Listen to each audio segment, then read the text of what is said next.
Bolivia. How did God do it? In the country of Bolivia in South America, there is a prison for women in the city of Palmasola. Children live at the prison too, but they aren't prisoners. They are there because their mothers are prisoners. Having no other place to go, the kids must live with their mothers in the prison. They aren't given much food to eat, they have to sleep on the floor, and they have no chance to get an education.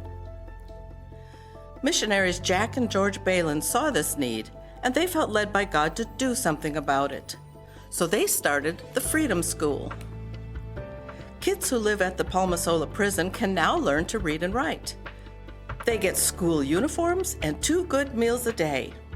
Most importantly, they learn about Jesus.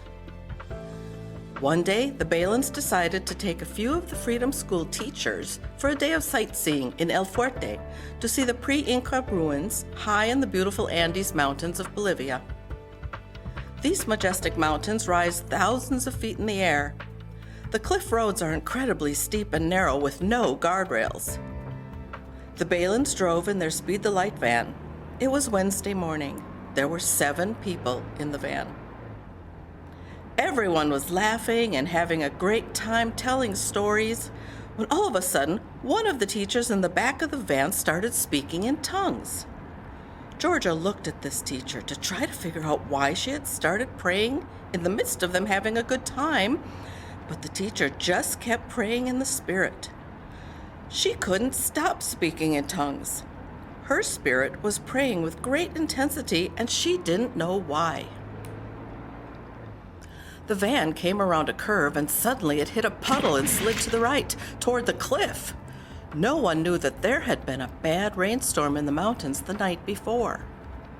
As a result of the storm, there had been a landslide, and a large portion of the road was washed out. Jack saw in an instant that the road was gone, so he slammed on the brakes to avoid falling into the washed-out portion and down the steep cliff. They were thousands of feet up the mountain, so a fall from the road at this height would be deadly. As Jack slammed on the brakes, the van started to slip sideways toward the hole. They went into a free slide in the mud. He couldn't do anything to stop it. Everyone thought they would surely die.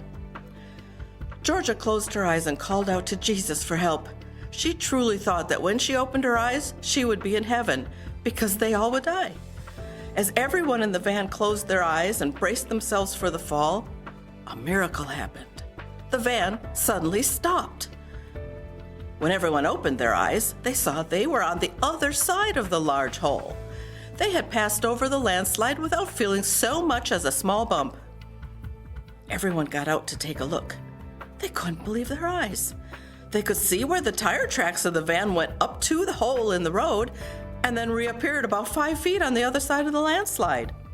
Since everyone had their eyes closed, no one knows exactly what happened. All they knew was that God had kept them safe. Now everyone realized why the teacher had suddenly started praying in tongues. The Spirit of God was praying through her for protection for everyone in that van. We serve an awesome God who can do anything. Thank you for giving to BGMC. BGMC has helped to provide lots of supplies for the Freedom School and other schools in Bolivia for the children of prisoners. Because of kids like you and BGMC, kids at the Palmasola prison know the power and love of Jesus.